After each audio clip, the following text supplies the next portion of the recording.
been down here in this space, Jim, in the studio? I've been here since about the 5th or 6th of March, and we officially opened it. So 6 months you've been down here. Yeah. How many hours a week you spend down here? I probably, depending on the week, we have open studios on Saturdays and Sundays. Saturday from 8 to 5 and Sunday from 10 to 5. And then we've been opening prior to Mud Hens games, and we've been open for night market. So basically we're paying. So Saturday from 8 to 5. 8 to 5 and Sunday from 10 to 5? 10 to 5. Those are guaranteed hours you'll be in the studio pretty much, and people can come? We're changing it for the fall and winter. Yeah. But it was throughout the whole summer. We're only going till about 3 on Sundays now. How many artists they have down here? Do you know how many art studios? The ones that are doing fine art stuff, there's now just 2 of us. Mm. But at one point there was 4, a couple of them, you know. So tell me about your work. When did you start painting? I've been painting kind of all my life, but with like a 30-year gap. Do you have an art degree? Yeah, Bachelor of Fine Arts and Graphic Design. Where'd you go to school at? BGSU, 1986, Bowling Green State University. You didn't have to tell us how old you were, Jim. So you're a falcon, huh? I am.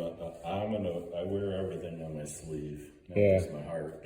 Open book, man. So the 30-year gap, when did you get back into painting, like recent or? Yeah, it's probably been about 7 years ago when I had a job and I lost that job, basically. How many days a week do you paint?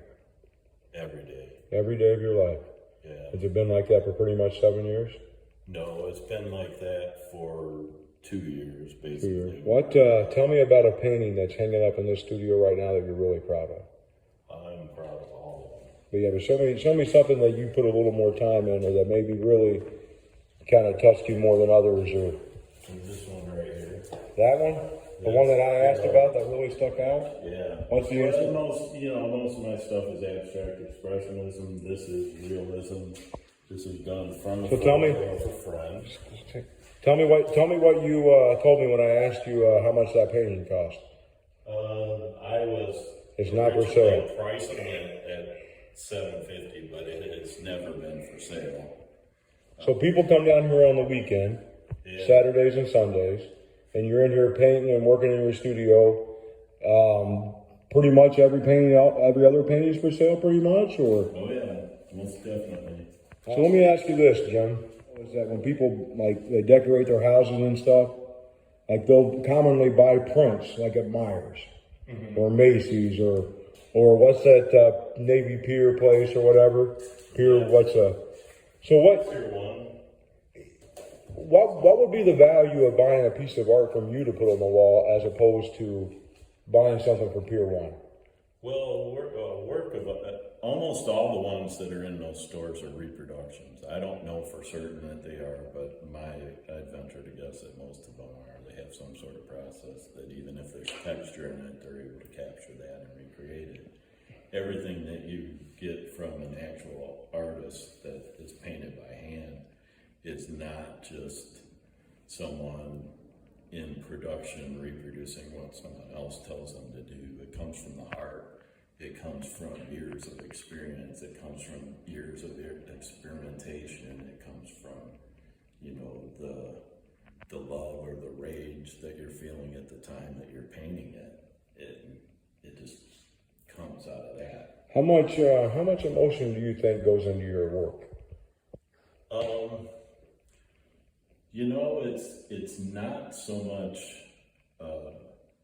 a cognitive feeling of emotion as it is just going with the flow and letting the subconscious work its way. And you're pulling things from emotion and from experience, but it's really just emerging on its own. Do you take commissions? No. No? Good. And the reason I do not is because I took a 30+ year wrong turn into graphic design, and everything I did was what someone else wanted. Even when I had my own say, it always came down to, can you tweak this, can you tweak that? Tell me one thing that you really want somebody to know about Jim Zalewski's art. That it's honest. It comes from honesty, and that's it. What would you be doing if you weren't an artist? I don't know. I really don't know. So to be clear, you don't have another source of income. You're not hustling from a man anywhere. You're just an artist. Right. So you make a living in your studio, and whether or not you get to eat next week or pay the light bill depends on if you sell a painting. Pretty much. Sort of. I get a little bit of assistance from a family member or two. Yeah. You got any, tell us about the store you're going to open up next door. So I had an opportunity to get a second space.